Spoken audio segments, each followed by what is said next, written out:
Greg called and asked if I would be a part of this morning's service. I was absolutely thrilled. You'll just never know how much Blaze Baptist Church means to Gail and I. And I'm so delighted to be able to have this small part this morning. When Blaze was being founded, or when the church was being planted, they had a contest to try and discern what the name should be. Ruby Purvis submitted the name Blaze.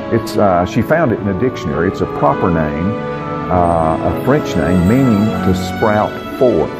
Of course, Ruby was thinking about the planning of Blaze Baptist Church, that although it was an associational effort, it was primarily a sprout off of First Baptist Mocksville.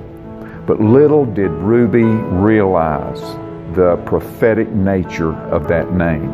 Today, as you're celebrating, I'll ask you just to think about how God has been able to use Blaze Baptist Church.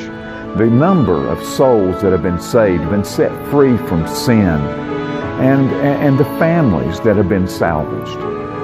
And to think about the number of children that have passed through the doors of this church. There's no way of knowing the impact that God has been able to impact their lives with because of the faithfulness of Blaze Baptist Church. And then there's the pastors that have been called from this church and their ministry and the number of souls that they have been able to reach. And we could go on and on about how God has been able to use the ministries here at Blaze.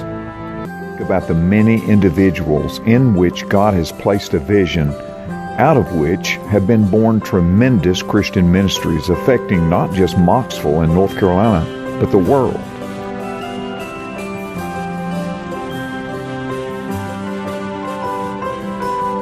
Then there are the missionaries that have either been called while members of Blaze, or Blaze has had a part in their preparation for the mission field.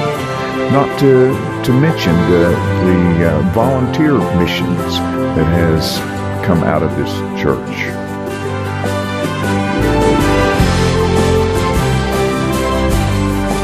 Lord, as I stand here, the memories, many wonderful memories as well as, ones that are not so good. But through it all, in your mercy and grace, you have so greatly blessed.